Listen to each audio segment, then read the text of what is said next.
Hello friends, আসসালামু আলাইকুম। কেমন আছেন সবাই? আশা করি সবাই ভালো আছেন। আমিও ভালো আছি আপনাদের দোয়ায়। ফ্রেন্ডস, আজ আপনাদেরকে নিয়ে যাব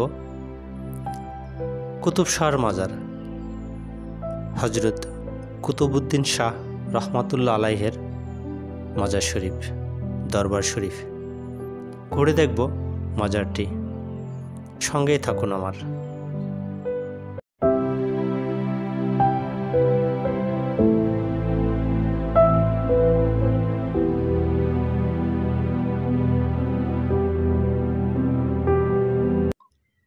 ফ্রেন্ডস, শরীকলে এখন প্রায় জ্যাম লাগতে দেখা যায়। বিশেষ করে হাটবার দিন প্রচুর জ্যাম লাগে এই রোডটিতে, কারণ এই রোডটি হলো ব্যস্ততম একটি রোড। শরীকলের একটি মূল রোড, মূল সড়ক হলো এটা। আর হাটবার দিন এই রাস্তার থেকে আসা যাওয়া করা খুবই টাফ। তো আজ অবশ্য হাটবার নয়, তবুও দেখেন জ্যাম লেগে গেল। শুধুমাত্র একটি গাড়ি ঘোরানোর জন্য সামনে দেখা যাচ্ছে একটি গাড়ি ঘোরাচ্ছে, সে কারণে জ্যামটি লেগে গেল। যাক, খুব তাড়াতাড়ি হয়তো জ্যামটি ছেড়ে যাবে, দেখা যাক। হ্যাঁ, তো শরীকলের এই রাস্তাটি অনেক পরিচিত রাস্তা আমাদের। আমরা যারা শরীকলের আশেপাশে ছিলাম, শরীকল আসা যাওয়া আছে, তাদের পরিচিত একটি রোড। তো আমরা যাব হলো পাইতির মেলা, যেখানে মেলে। আপনারা জানেন যে কুতুবউদ্দিন শাহর মাজারে ওখানেই প্রতি বছর পাইতির মেলা মেলে। আমরা এই এলাকার যারা, তারা সবাই পরিচিত, পাইতির মেলা সম্পর্কে সবাই অবগত। দূরের যারা আছেন তারা হয়তো জানবেন না যে ওখানে প্রতি বছর মেলা মেলে, অনেক লোকের সমাগম হয়। আমরা ছোটবেলা থেকে প্রতি বছর এই মেলায় আসা যাওয়া করি। খুবই ভালো লাগে মেলাটি উপভোগ করতে। আজ অবশ্য মেলা নেই, তবুও একটু আপনাদেরকে দেখানোর জন্যই আজ এই রেকর্ডিং করা। চলুন ঘুরে আসি পাইতির মেলার সেই কুতুবউদ্দিন শাহর মাজার থেকে।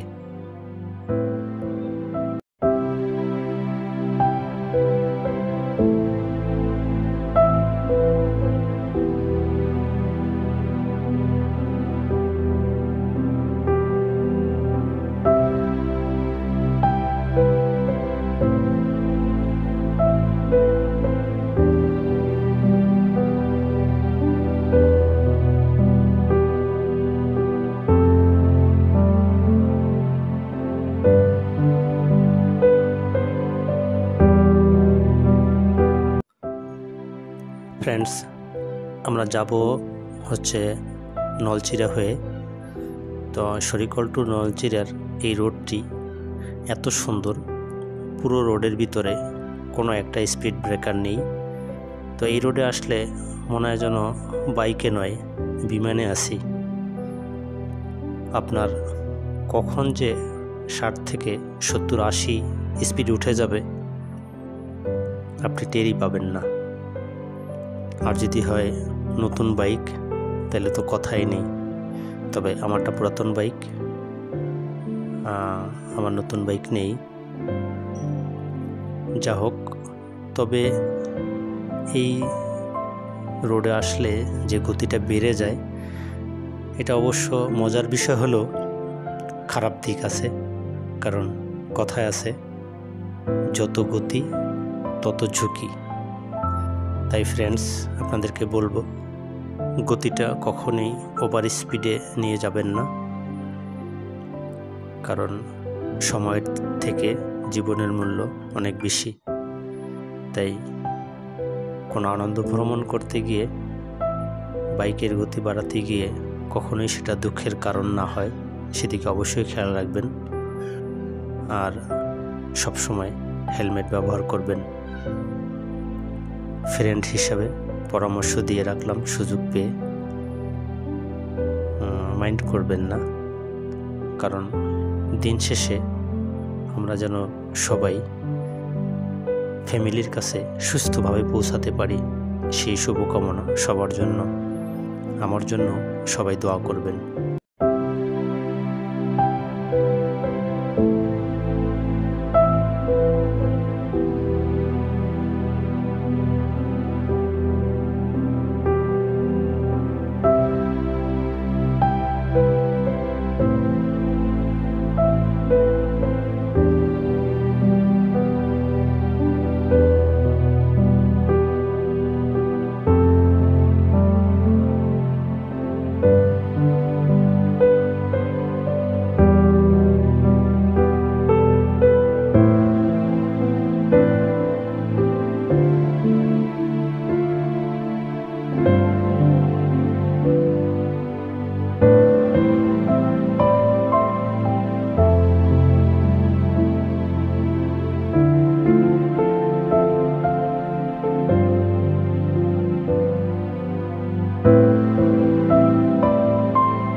ফ্রেন্ডস, আমি গ্রামের ছেলে, গ্রামে বাস করি। গ্রাম আমার যথেষ্ট ভালো লাগে।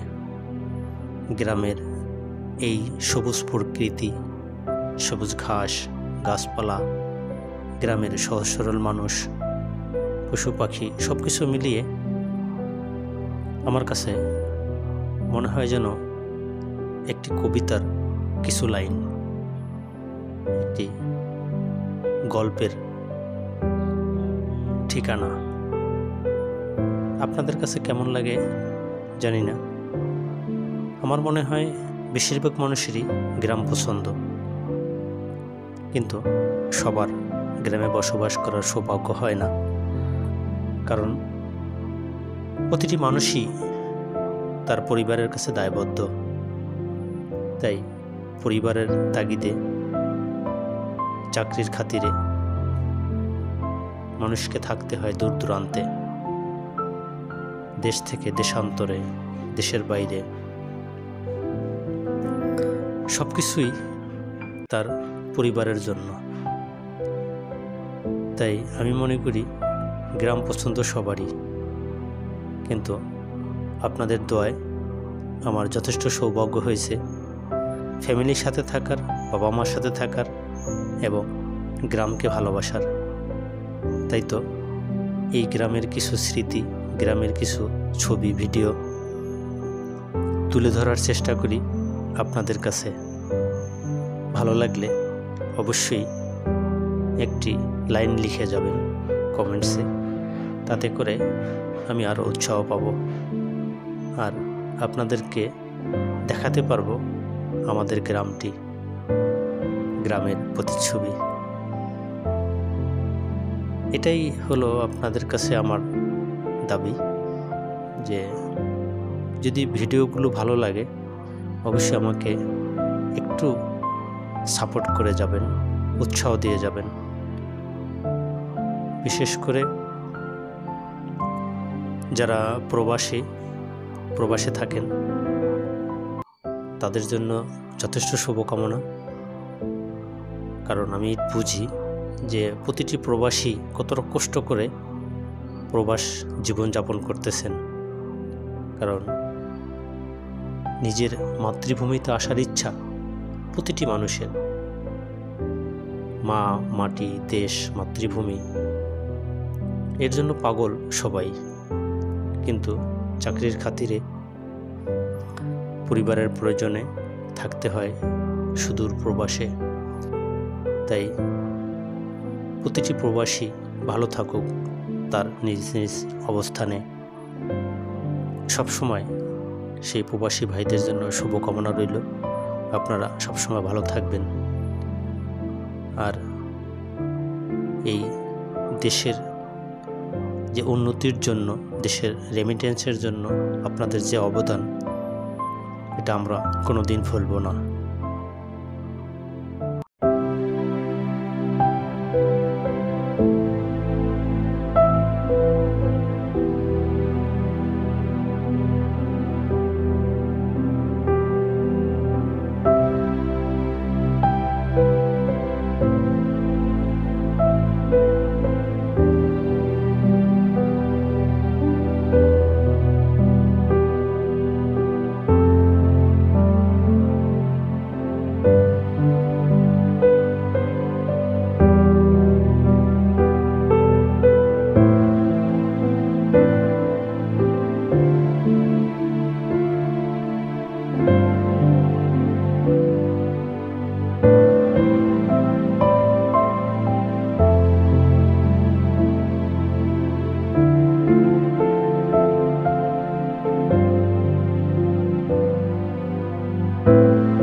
ফ্রেন্ডস, চলে এসেছি হজরত শাহ সৈয়দ কুতুবউদ্দিন আহমেদ কুতুব শাহ রহমাতুল্লাহ আলাইহের দরবার শরীফ। দেখতে থাকুন মাজার শরীফ ঘুরে দেখাচ্ছি, উপভোগ করুন মাজার শরীফটি।